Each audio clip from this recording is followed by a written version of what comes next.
So now this is the context part. Uh, Immunology has been the significant driving force in oncology for the last 10, 15 years. 2013, it was, I think, named the Science Development of the Year.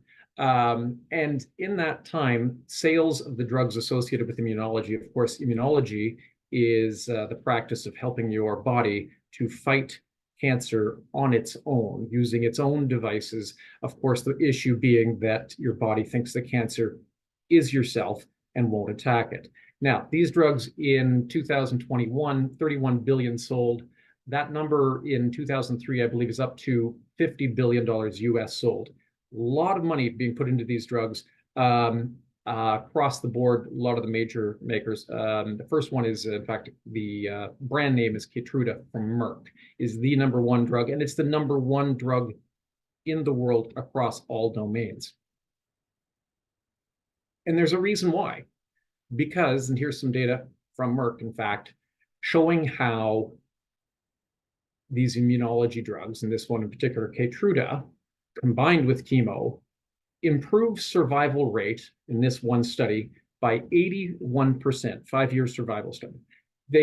These drugs, when they work really well. And what they do is a big, big advancement, and that's why it's been the full push.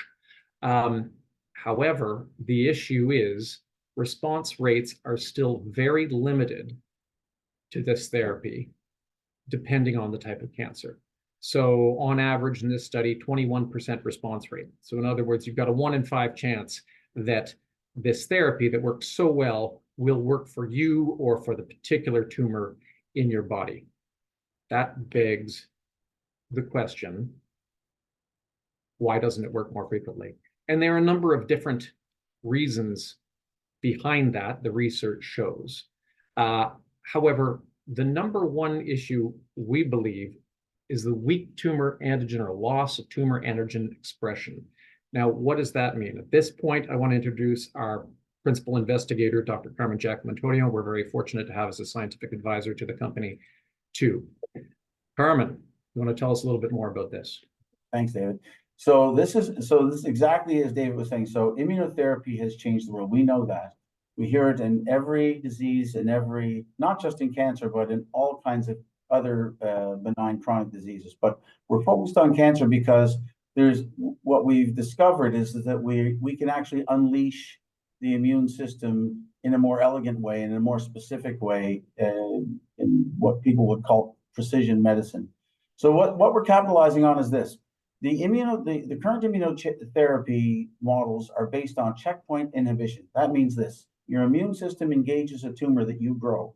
As the tumor grows, the immune system responds and creates an army of cells that would attack it. But because there are mixed signals, or because there's a quieting of the attack, or because the immune system runs out of energy, so to speak, these things shut down. So what investigators have done is they've said, well, there are many checkpoints. Let's disinhibit more of the checkpoints, and we'll recreate the immunity. And sure, it does. It causes the immune reaction to happen, pushes the equation from left to right. But the consequence is that your immune system, with all the checkpoint inhibition, begins to be disinhibited against oneself. And so autoimmunity is the toxic and at times lethal consequence of too much inhibition. So what Sona has developed and done an excellent job is creating a toxin-free nanoparticle that we can inject into a tumor. And there's many ways to deliver gold. Some people inject it intravenously. We've chosen to directly inject into a tumor because it limits the toxicity. It limits the systemic exposure, and it really gets us to the cold face, if you will, to where the immunity is happening. Inside the tumor, the gold nanoparticles, once deployed, can be activated. And again, as David said, passing a near-infrared light through a gold nanoparticle of a certain shape and size will cause it to vibrate. And the vibrational energy creates heat, thermal energy. And that thermal energy is what we capitalize on. And the principle is this: the thermal energy, if it gets to a point somewhere between 42 and 48 degrees, the sweet spot being 45-ish, that the tumors will go. Cancers, although we think about them as animals and beasts and being robust, they're actually quite frail. And stressed at 45 degrees, they'll go into a death cycle called an apoptotic death. Now, the beauty of that is when a cell dies an apoptotic death, it doesn't denature the protein. If we took a blowtorch, if we cauterized the tumor, if we annihilated it, we would destroy the protein such that that protein wouldn't be of any value to the immune system. But when we do it this way with the gold nanoparticles, we kill the cell, and when a cell is killed, your immune system comes in to clean it up. And as it cleans it up, it packages all that protein. And in the course of being an immune system, it does the only thing it knows how to do, and that's it shows it to the rest of the immune system. And if the protein that it shows is interesting, if it's foreign, as much cancer protein is foreign to your body, then the body will attack that based on that protein signal. And that is new immunity called innate immunity. And so what we've done is we've taken that principle, and then we've added the notion that if that's an immune interaction, we have immune agents in the clinics we use today. I use them all the time, interleukin-2 being one of them, a very common, very Canadian, by the way, strategy, but being adopted around the world now. But we were actually leaders in this, in terms of the intralesional, intratumoral delivery of interleukin-2, which is also called T cell activating factor. It makes the T cells aggressive. And so if the T cells are aggressive and they have a new antigen to see, the immune response should be better. And so this was the fundamental basis of our experiments, and we're going to show you some of that now. So we went to the lab. We used this notion, if you think about it, is what I just said was all cancers create abnormal protein. So we're showing abnormal protein in all cancers. So it's tumor agnostic, if you will. Doesn't matter what the diagnosis is. So we look to the animal models. Next slide.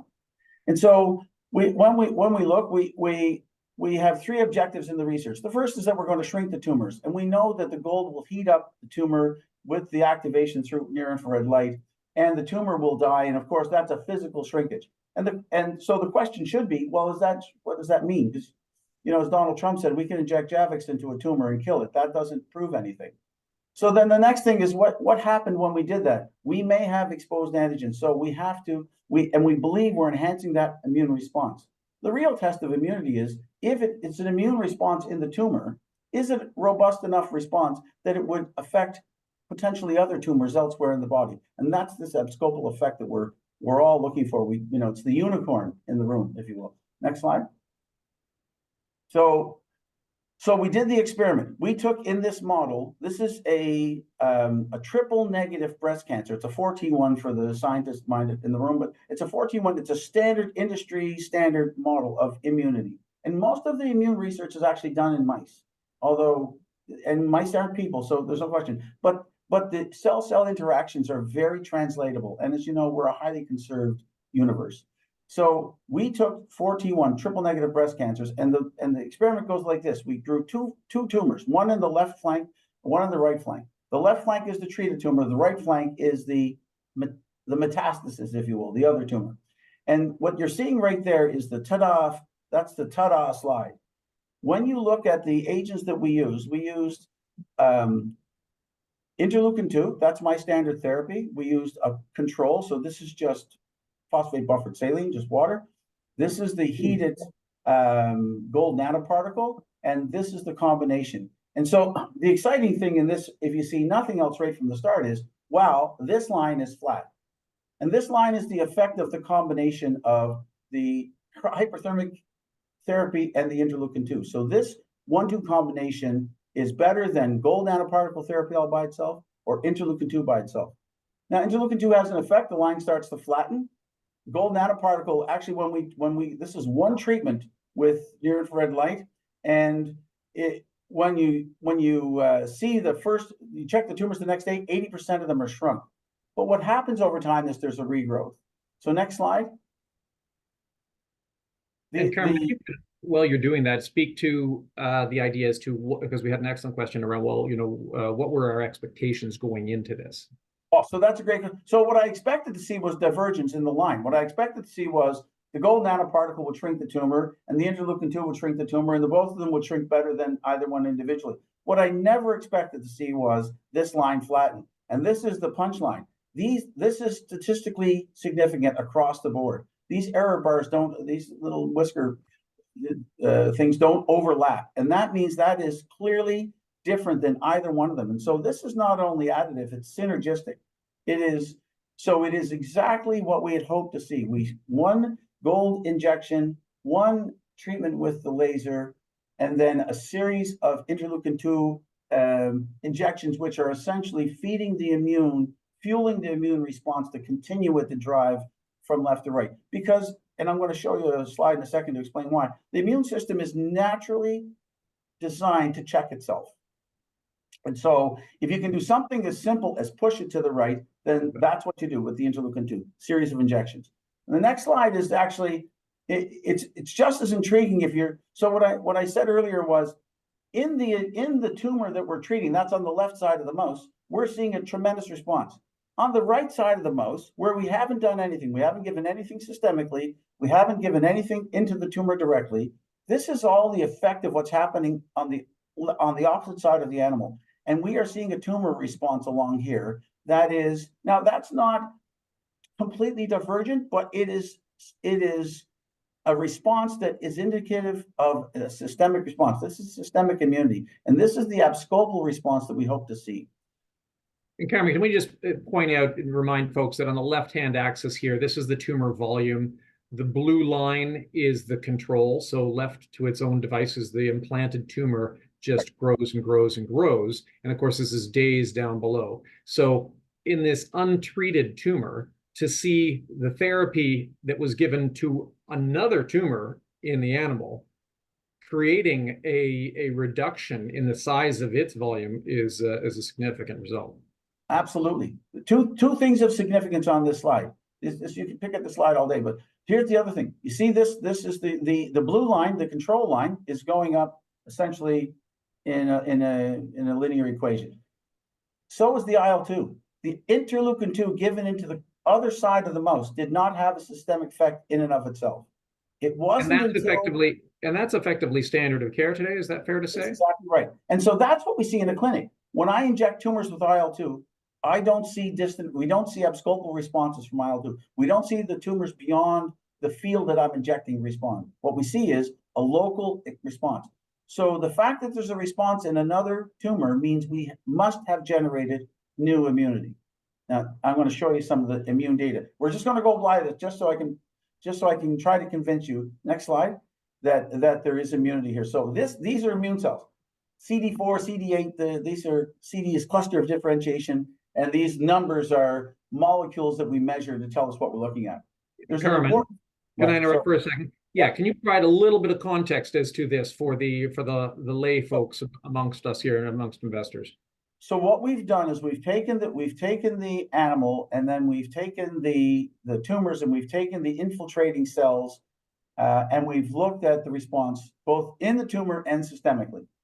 And so in the tumor, when we look, we see the cells that are invaded. So we essentially drove those tumor cells into a death cycle, and then there was an infiltration of cells, and these cells are all immune cells. We stain them. This is called FACS analysis. We take it out, we homogenize it, and we put it on a kind of a scanner, and we separate the cells based on their features, and that's the molecules that they express.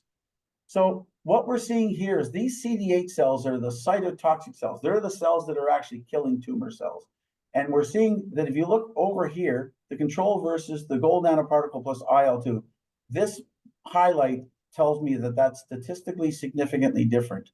Which one do you want to, which one did you right, to the far right. Yeah, to upper far. So that's CD8 and PD-1. Yeah, and it's also expressing PD-1. So not to confuse the talk, but that PD-1 is important because that means that's a checkpoint. So these CD8 T cells are doing what CD8 T cells do. They're starting to turn on the checkpoints and say, should I continue to fight? So I can do one of two things at this point. I can give more interleukin-2 and override the PD-1 message, or I can give a checkpoint inhibitor. Now, if I was in a clinic and I had a PD-1 inhibitor like Keytruda, I'd say, we'd want to pair this with Keytruda and get a bigger response. And so this in and of itself tells us there's an opportunity here to have a combination therapy that would be more effective, again, than either one alone. And IL-2 works, PD-1 inhibitors will work, other checkpoint inhibitors will work too. Down on the bottom side, what you're seeing is that you're seeing memory. So on the second from the left on the bottom, you're looking at CD8 positive CM. That memory cell means that we're generating an immune cell that has an ability to find disease somewhere else, i.e. that other tumor or somewhere else in the body. Any new antigen, those tumor cells are going to circulate, and when they encounter the antigen that interested them in the first place, they will be reinvigorated to fight.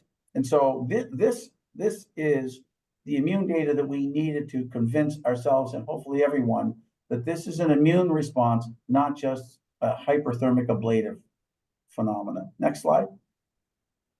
And the last slide I'm going to show you in terms of the immunity is the lymph node. So when you're looking at the tumor, that's what's infiltrating. These are the cells coming and attacking the cancer. And this is the work that's happening in the lymph node, just like in us. When we have a sore throat, the lymph nodes in our neck are actually the ones that are doing the fighting, sending out the fighter cells. And on your left on that side, you're seeing the FOXP3 means that there are T cell, these T cells are kind of like regulatory cells. So you want to be aware that you've got them, but it also tells us that the immune system is regulating itself, which is important. So, and then again on the right, you see to the far right, these are natural killer cells. And natural killer cells are the kind of the primary cell of the innate response, the first response we get. The natural killer cells are activated, and we're seeing there's a statistically significant activation of natural killer cells relative to those controls with our gold nanoparticle IL-2 combination. Next slide. So so we've got a two-step situation here. We are heating the tumor. When we heat the tumor cells are the ones that are fragile, and they go into the death cycle. The rest of our cells don't. We've all been in, well, maybe we haven't, but we could tolerate 45 degrees of temperature. We won't go into an apoptotic death. And in fact, it's more complicated than that. Obviously, this is an exposure over time. There's real science and medicine happening here. But the other thing is, so this is a patient. This is a melanoma patient, and this is the kind of the Super Bowl of challenges. This poor gentleman, a patient of mine, had a melanoma just below his ear, and it started to spread. And those are the draining lymph nodes. Just like if you got a sore throat or you've got an infection on your cheek, this is the lymph nodes, and this is the skin that will respond to that. Well, the melanoma distributes in that tissue, and then it grows up, and it overwhelms. It's just not seen for a number of reasons. We think in this case, given that he failed all checkpoint inhibition, that the antigen just wasn't sufficient.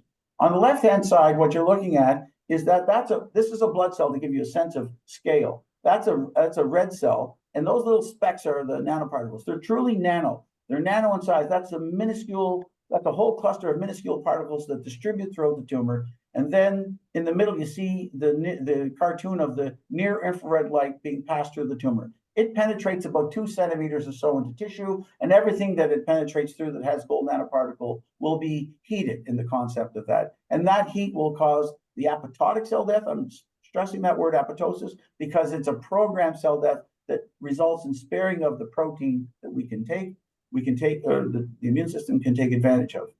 And then the other thing is that these new antigens, neoantigen, an antigen is just a protein that's interesting to an immune cell. And so these new protein antigens awaken this innate response. That's the initial response to anything. And so what you've created is a personalized vaccine, if you will. We can talk about whether it's not a vaccine or it is a vaccine, but it is the concept and the premise of what vaccines are.